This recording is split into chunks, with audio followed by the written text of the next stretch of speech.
Kami dari pihak kepolisian tak henti-hentinya menghimbau kepada Anda para pengendara agar selalu tertib dalam berlalu lintas.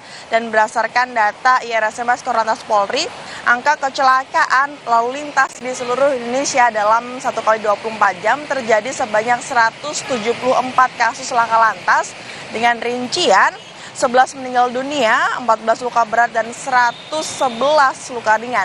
Dari 174 kasus laka lantas tersebut, sebanyak 39% terjadi karena keserobaan pengemudi.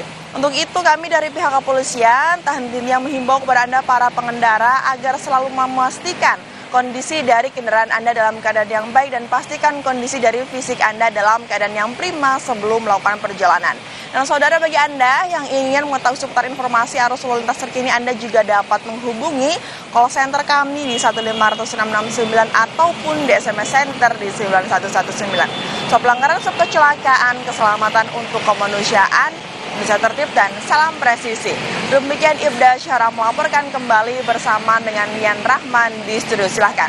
Baik, terima kasih rekan NTMC Polri Ibda Syahra atas laporan langsungnya dari kawasan Grogol, Jakarta Barat. Selamat bertugas kembali.